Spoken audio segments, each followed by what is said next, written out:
Hi, colleagues. Good morning. Good afternoon. Please just bear with me for 1 minute. We are about to start. I'm just waiting for a few more colleagues to join.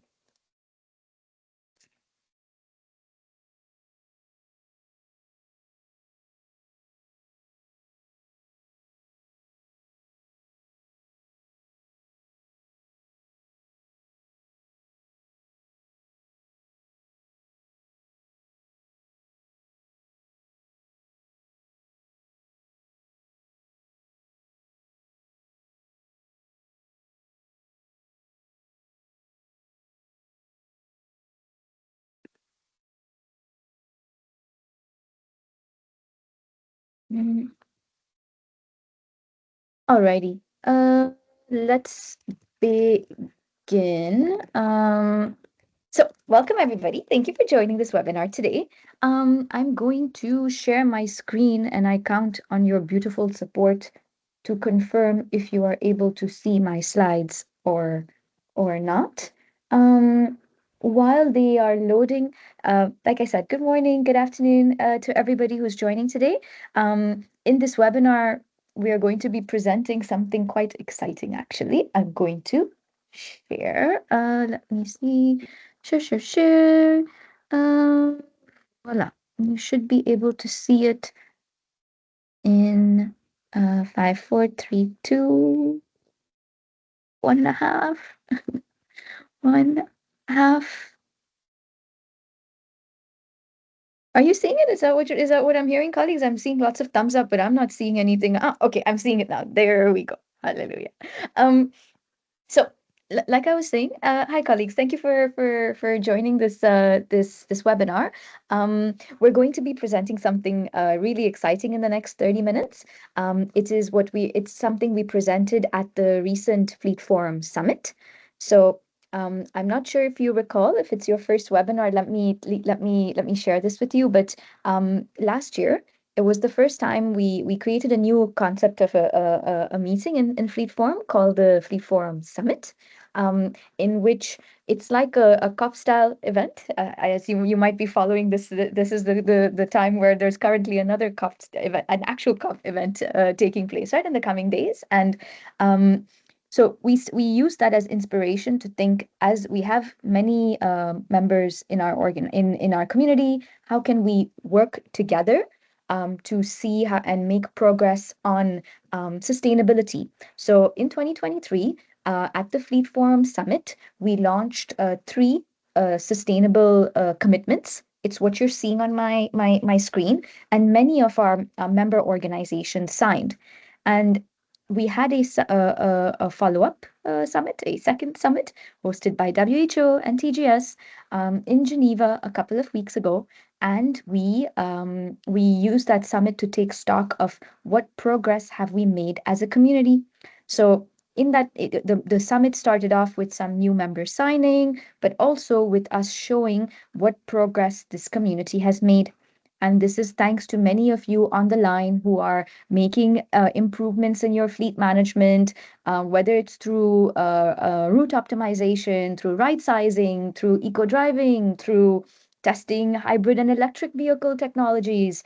So we want you to listen to the session today, also to recognize your progress, to show appreciation for you, and if you are not working on this, then to inspire you through this session. So I'm going to be walking you through these very same slides. I am keeping an eye out on my chat box, so please feel free to include questions if you have. Also, please feel free to introduce yourself in the chat box if you would like. Your name, the organization, and the country that you're listening in from today. I'll be presenting for about another 15 minutes, and then we will take questions and comments from colleagues. So allow me to continue. Um, our members have been working very hard since the last summit. So last year, October, we had the summit, and after that, we made an action plan. We have working groups who were working on a range of topics. And one of the topics that we had was, how are we going to keep track of the progress on the three commitments that were mentioned? So what we did is Fleet Forum, we as a community, we agreed on two reporting mechanisms. One is a survey where we ask members to share their progress. So, for example, you signed that you would have a baseline. Do you have a baseline? Do you have a target? Are you vehicle sharing? In how many countries? So it's a survey that we run twice a year. Next to that, there was a working group of Fleet Forum members, and I think I actually see some of them on the line today. I definitely saw Carl, if I'm not mistaken, Mary as well, and I'm sure there's some more colleagues. Apologies, maybe I'm not mentioning all of you. There's 50, so bear with me. But there was definitely a working group that came together and looked at the Clean Fleet Toolkit, because at the 2023 summit, members said they would use the Clean Fleet Toolkit to share their fleet emissions every year, and that will be the toolkit where we are keeping track of the emissions of each other. But it was not ready for the purpose of sharing at the time. So the working group of Fleet Forum members came together, and they agreed on what changes to make to the toolkit. I'm sharing a link to the toolkit if you haven't seen it before. You will see a link in the chat that I've just posted.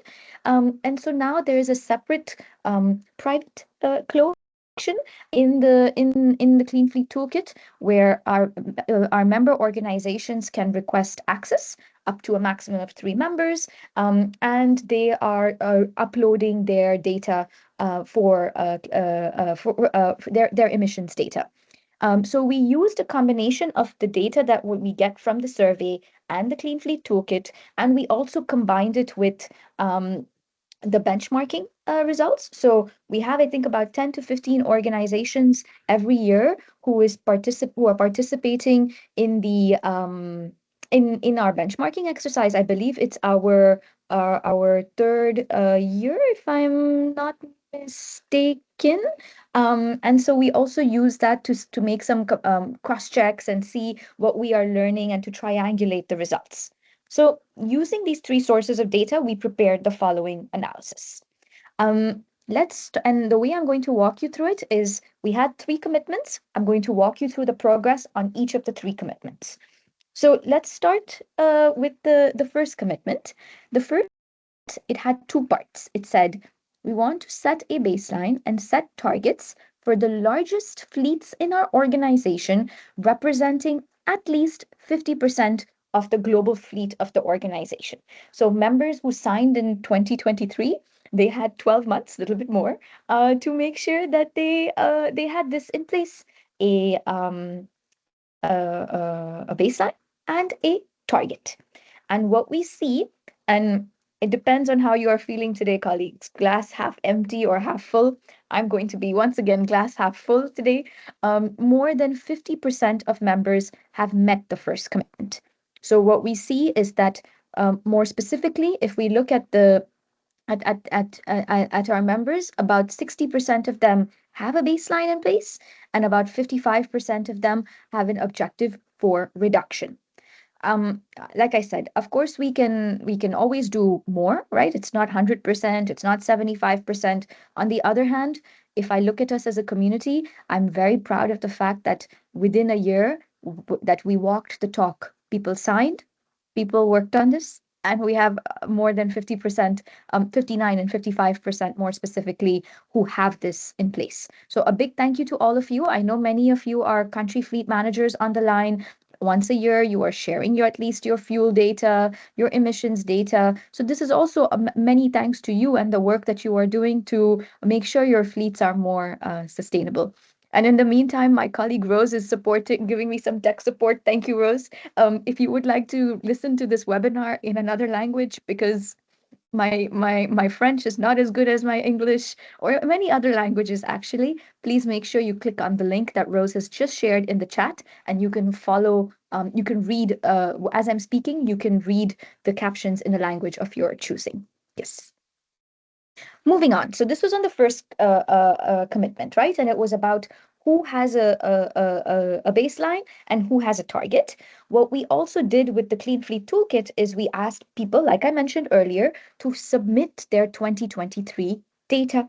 So we can see, okay, how much is the emissions of each organization in total, but also relatively speaking. And so 18 members provided data.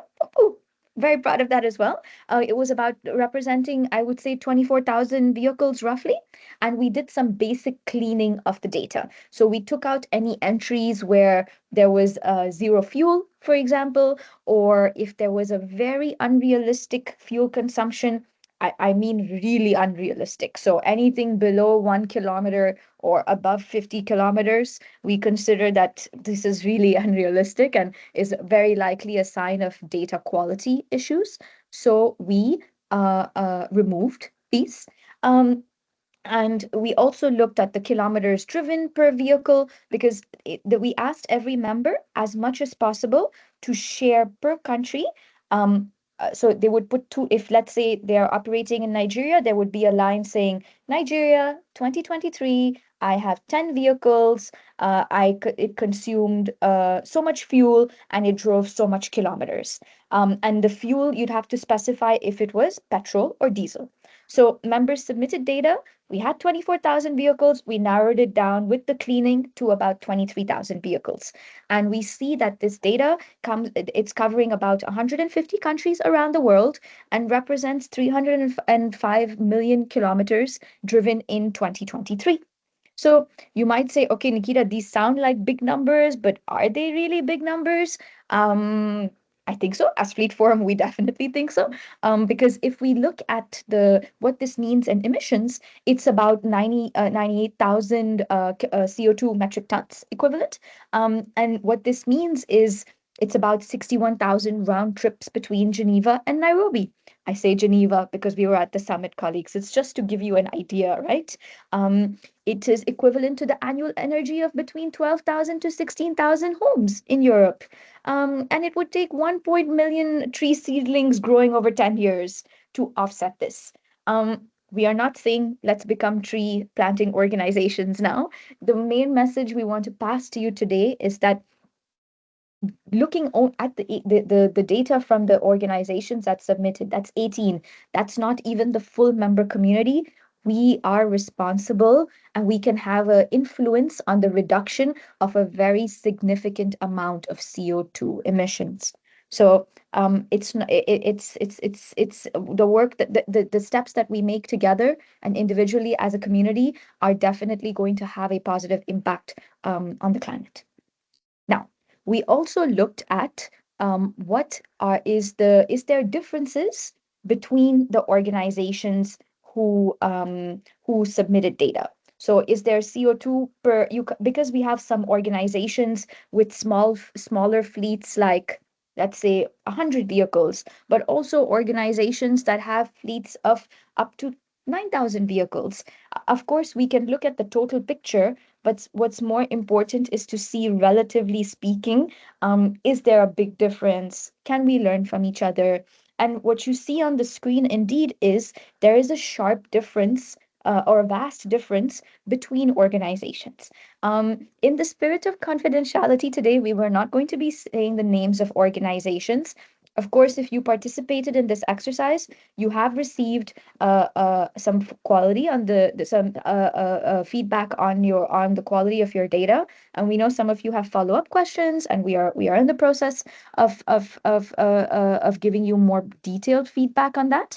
But in a nutshell, what we see is there's quite some difference between organizations, and there isn't really a correlation in terms of the fleet size. So some of it we discussed at the summit, like the organization that has the lowest CO2 per kilometers, they have a significant motorbike fleet and they have included their motorbikes. So understandably, smaller vehicles like a motorbike have a smaller CO2 impact. So this is what you see in here as well. But still, in the coming years, we not even years, but in the coming year, and through the summit, we started to have discussions amongst each other because it's important not only to look at the figure, but to look at what are the underlying fleet management practices of these organizations and what are the good practices that make sense for more of us to adopt. In addition to that, we are going to have a follow-up discussion also in the member community to see, do we need to change or enhance the reporting for the coming year.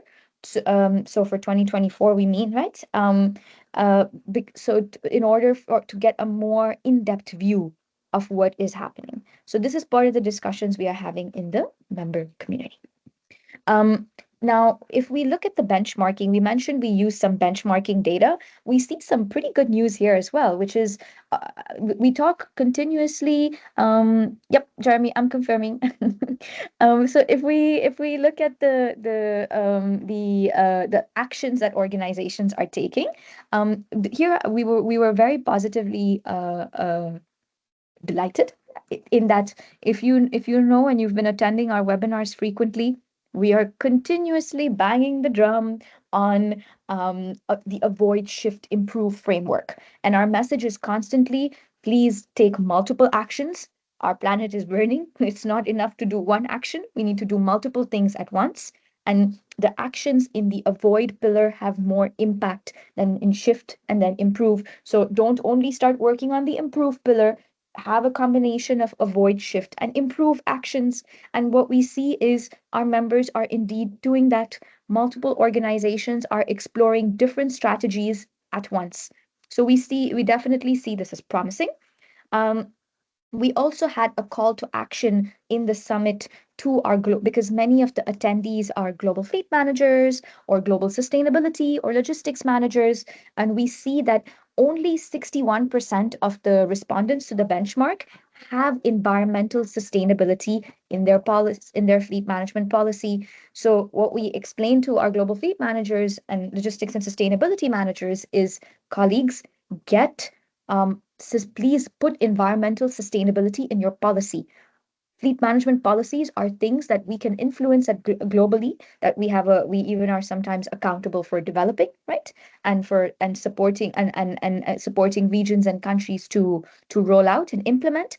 Put environmental sustainability in your policies. Then second commitment was about, within 5 years, 25% of our vehicles in our organization are of a Euro 3 emission standard or higher. And what we see is 13% of vehicles are of Euro 3 emission standard or higher. And what we discussed in the summit is, it's not easy to get insight into the Euro emission standard. There was a lot of discussion on, how can I find this out for my fleet? Some organizations have sent questions to country fleet managers like yourselves, asking, hey, do you know in your fleet what? And normally, this is the type of information you would get from the vehicle manufacturer or distributor when you purchase the vehicle. You can also look at what is the Euro emission standard in your country and use that as an indication. We also know that there are certain types of vehicles. So, for example, a Land Cruiser, where we know, and other types of vehicles also, where for the most common models in the sector, we are aware of what the Euro emission standard is. But the bigger message we wanted to pass here, colleagues, is, okay, fleet forum suppliers are more and more also making precise and concrete commitments to adjust their products and services, and we saw that with three supplier members making concrete commitments this year at the summit. In parallel, as humanitarian organizations, the bigger question we should be asking ourselves is not, when is my big 4x4 going to have a better emission standard, which we can continue asking and we should. But in parallel, we should be challenging ourselves to down profile our fleets. Using sedan vehicles are they have better emission standard. They are smaller, they consume less fuel, they have fewer emissions. So the question that we challenged in the community is, what is needed to down profile our fleets? And members brainstormed, and from what we see, please bear with us, we are going to have a quarterly member meeting in December, but from the looks of it, what we understand is the community has said, we really need to focus on the operational needs analysis and how we do this, and the methodology around that in the sector. So that we are aiming to kickstart a working group at the end of this year, beginning next year, on this specific topic. Mm, let me see what else I can tell you. Vehicle sharing. Oh, okay. So I saved the bad news for the end, colleagues, but we can see it as bad news, or we can also see it as a strong call to action to this community. There was a commitment around within 3 years, our organizations are participating in vehicle sharing initiatives in at least 20% of our operating countries. And when we talk about this commitment and we talk about vehicle or ride sharing, what we mean is sharing between organizations. So, what we see is we asked members for some data around this, and I'm going to walk you through it. Let's look first on the left-hand side of the graph on the left-hand side. Here, what you see is our members are saying that 65% of them are sharing within their own organization. This is not the actual commitment itself, but we ask this because if you are sharing in your own organization, that's already a step, and it's more likely that you are then ready to or can be ready to share with others. If you are not even sharing amongst your own projects, it's a bit difficult to talk about vehicle or ride sharing, right? So we see that 65% of our organizations are sharing within, but they are only sharing within 34% of their country operations. And then when we look at the actual commitment of vehicle sharing with other organizations, we see that 10% of organizations are doing this, but they are doing this in 1% of countries. So here what we want to say, colleagues, is we really need to give ourselves a little bit of a kick in the butt and get moving. There's no nicer way to say it. Yeah. A few more things because I want to take some questions from you today as well, right? Is we did two more analysis on the data. Sorry, my English is it's failing me today. Apologies. We looked at where are there, in which countries do we see most emissions based on the data that was shared, right?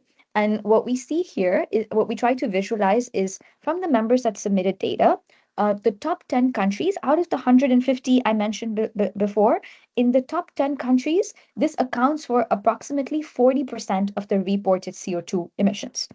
And so our question to the community was when there are multiple organizations who are submitting this data, are there not maybe some opportunities to look at to do some targeted activities here? So, for example, vehicle sharing, joint sustainability training, joint eco driving training, a shared fleet manager between NGOs who cannot afford to have each their own fleet manager. And I know some of these environments are unstable, maybe it's difficult, but on the other hand, there's quite a number of countries in here where the situation has been relatively stable for a while, right? So, what we try to show with this is when we are at the start of our sustainability journeys, we should be targeted and intentional, that's the word, with our actions. And that's by also focusing where we have the most emissions. So this was, and please keep in mind, we understand today the countries that we see, it's based on what colleagues reported. The more we report, the better we report. This picture might change as well, right? But it can at least give us some food for thought in the coming weeks, months on initiatives, on projects that we can launch. So, for example, we have received funding recently from USAID to kickstart vehicle sharing in two more countries. We are still in the process of looking where is their interest, where is their appetite. We've known from vehicle sharing that there needs to be a strong change management, a desire, senior management engagement. But we are also going to look at this to see what are the possibilities, right? And where should we put our attention and focus as a community. Last point. We also looked at now here I showed you the countries where where most emissions have been reported, but we also looked at from the 18 organizations that submitted data, where are the countries where most organizations are present or have submitted data. So it doesn't matter if it's little bit emissions or a lot of bit emissions, but that multiple organizations have submitted. And we see here two things. The top countries that are in this list are not exactly the same as the other list. So, for example, here the top three were Ethiopia was mentioned, Afghanistan mentioned, Myanmar. not mentioned. So that's and what we see here is even at country level, there is quite a gap. So here, what we are challenging ourselves and all our members to think about as well is, can we in countries where we have many organizations present, could we maybe look at knowledge or experience sharing? So that's different from doing vehicle sharing. This is more on what can we learn from each other's practices, because even at country level we are seeing quite some differences. So in a nutshell, where are we if we look at the commitments, baseline, and targets? We wanted to be 100% as a community. We are at 59, 55%. We wanted to have 25% of our vehicles for Euro 3 emission standard or higher. 13%. We're getting there. Vehicle sharing. I will not even read out the figures to you. Um, this is the overall yes picture. So I'm going to, shall I stop sharing? Maybe I shall stop sharing, or I go back to the first slide. Yes. And let's take some questions. Jeremy, you ask, um, this looks all one point in a time. When do we get the next view to see how we are trending overall as a sector? Thank you, Jeremy. Good question. It always keeps us sharp. So, 2 points that I can bring out over here is one. So this was the first year, right? So we don't really have multiple years of data to compare by. We didn't when we worked with the working group. We said let's try to start small. We know we have organizations of different resources, means, maturity, strategies, and fleet management. So for now, we only have we only have 1 year's worth of data, but we are going to be, the idea is that at the next summit, we'll be able to make a comparison between where we were in 2023, where we are going into where we are now in 2024, and that we keep making that, we keep showing that the overall progress as a sector as well. And I know that like I mentioned, there's a working group for the Clean Fleet Toolkit. We have a follow-up conversation scheduled with the colleagues. So maybe it's also those of you who are part of that working group and you're on the line today, maybe it's something for us to think about. Sam asks, can we grade? Yes, I saw your question, so thank you. Can we grade the fleets for sustainability compliance, like hotels have star grades? This is interesting. And to be honest, we had an idea about this a few years ago as Fleet Forum in terms of like a label, if I can say. We don't have that in place today. It's something we're always looking for funding and priorities and see what we can do.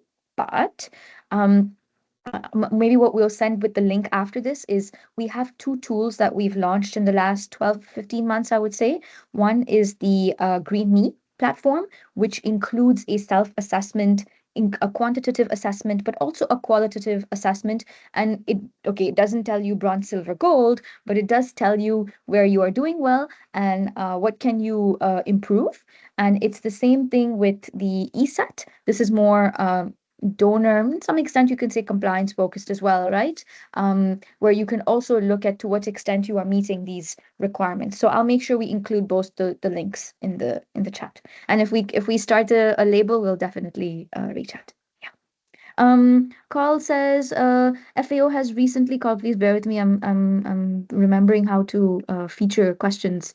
FAO has recently conducted the vehicle sharing survey. If Fleetform wants to add our results in the global survey, we can provide the data. Yay, Carl and FAO for the win. We will reach out, definitely. Good to know. Good to know.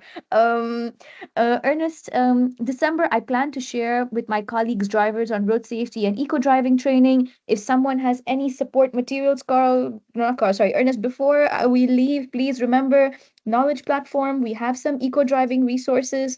If I am fast enough, I get a link to you in the chat, and then you can use some of those resources. And beyond that, we also have a training on driver's seat. That's a paid one, but here at least you can get some free resources at the link I've just shared. Yeah. Any more questions? I'm looking, and I'm also looking at the time. Okay, there's no more questions then. Maybe colleagues to close it off. Um, we are currently updating. We're doing some fine tuning of our schedule for the remainder of 2024. Please bear with us. I know some of you have said, "Where's the rest of the webinars this year?"